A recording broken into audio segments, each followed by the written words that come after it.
The city of Lagos never sleeps. Its heartbeat is the hum of traffic, the cry of hawkers, and the glow of streetlights dancing on restless faces. It is a city of dreams and of prices no one tells you until you've paid. Amid this chaos was Tamiwa, a 23-year-old graduate still searching for a job months after leaving university. Her dreams were simple: to help her mother, to live comfortably, and to never lose her dignity. But Lagos has a way of testing even the strongest promises. It was another humid evening in Ojelagba. Tamiwa sat by the roadside, staring at the "We're not hiring" sign plastered on an office door. Her last 500 was folded in her bag. She sighed, whispering, "Maybe Lagos just isn't for me." As she waited for a bus home, a sleek black SUV stopped beside her. The tinted window rolled down, revealing a man in his mid-30s, confident, smiling, and too well dressed for that street. "Hello, beautiful," he said smoothly. "You look lost. Need a ride?" Tamiwa hesitated. Lagos stories had taught her to be careful, but desperation can soften caution. She peeked in the car, smelled of leather and air conditioning. "I'm fine," she said quietly, but the man's tone was persuasive. "Don't worry, I'm not one of those Lagos men, just trying to help. My name is Femi. I can drop you at your bus stop, nothing more." After a few moments of silence, she nodded. That night would change everything. As they drove through the glittering streets of Victoria Island, Tamiwa couldn't help but admire the lights reflecting on the lagoon.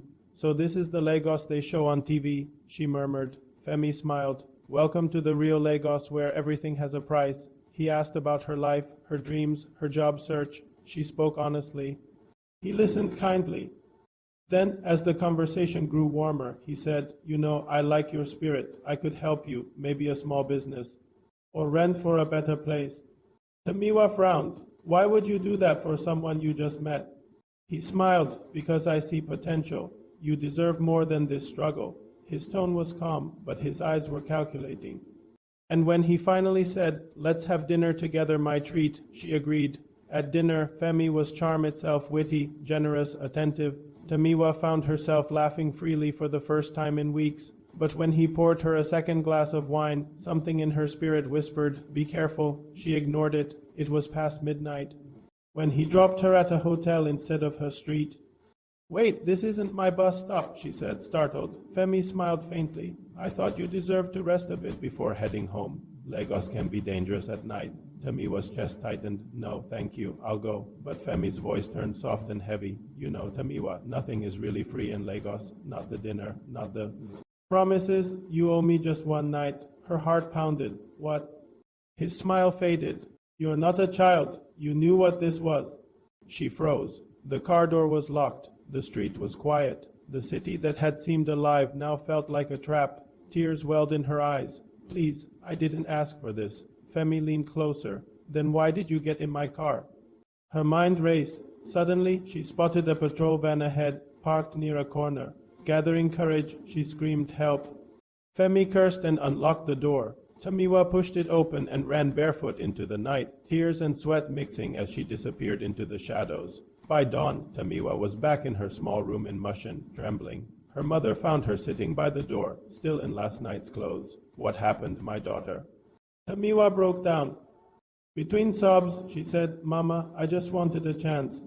Lagos almost took everything from me." Her mother hugged her. "Don't ever trade your peace for comfort. The real price of a night in Lagos is not money, it's your soul." Weeks passed. Tamiwa got a small teaching job in a nearby school. She began speaking to young girls in her community about self-worth and survival in the city.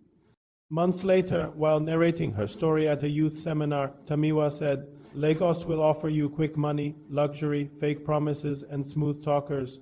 But remember, everything here has a price. Never let your dream cost your dignity." She paused and smiled into the camera. If you've ever struggled, been tempted, or survived something like this, your story matters too. Don't give up, and please subscribe to this YouTube channel for more inspiring African stories that reflect our reality, our strength, and our hope.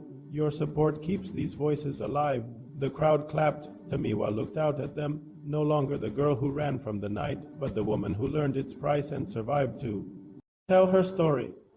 Would you like me to write a voiceover intro 10-15 seconds that opens this story dramatically, the kind that grabs viewers in the first few seconds before the dialogue starts, perfect for YouTube upload?